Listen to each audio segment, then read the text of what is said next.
భగవద్గీత జ్ఞాన కర్మ సన్యాసయోగం అధ్యాయం 4 శ్లోకం 36 శ్లోకం అపి చదసి పాపేభ్యః సర్వేభ్యః పాపకృత్తమః సర్వం జ్ఞానప్లవేనైవ వృజనం సంతరిష్యసి.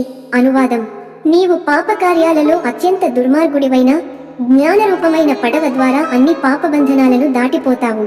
వివరణ: శ్రీకృష్ణుడు ఇక్కడ జ్ఞాన మహత్యాన్ని మరింత స్పష్టంగా చెబుతున్నారు. ఎవరైనా ఎంత పాపం చేసినా నిజమైన ఆధ్యాత్మిక జ్ఞానం వారి జీవితాన్ని పవిత్రం చేస్తుంది. జ్ఞానం ఒక పడవ లాంటిది. అది మనలను పాప సముద్రం నుండి తీరం దాకా తీసుకువెళ్తుంది. ఇది కేవలం శాస్త్ర జ్ఞానం కాదు, అనుభవాత్మక జ్ఞానం. తాత్విక సందేశం: ఎవరైనా ఎంత దిగజారినా ఆధ్యాత్మిక జ్ఞానం వారిని రక్షిస్తుంది. భగవద్గీత చెప్పే సూత్రం ఏమిటంటే, గతంలో చేసిన తప్పులపై కాదు, భవిష్యత్తులో గ్రహించిన జ్ఞానంపై మన విముక్తి ఆధారపడి ఉంటుంది. జ్ఞానం పాపాన్ని నాశనం చేసే శక్తివంతమైన అగ్ని లాంటిది.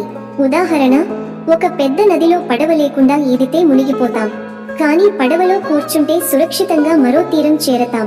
అలాగే పాప సముద్రంలో మునిగిపోతున్న వారిని జ్ఞానరూపపు పడవ తప్పక రక్షిస్తుంది. ఎండ్ నోట్: జ్ఞానం అనేది పడవ. అది ఎవరినైనా పాప సముద్రం నుండి తీరం దాకా చేర్చుతుంది. అందుకే జ్ఞానం పొందడం మానవుని ప్రధాన కర్తవ్యమని గీత చెప్పుతుంది.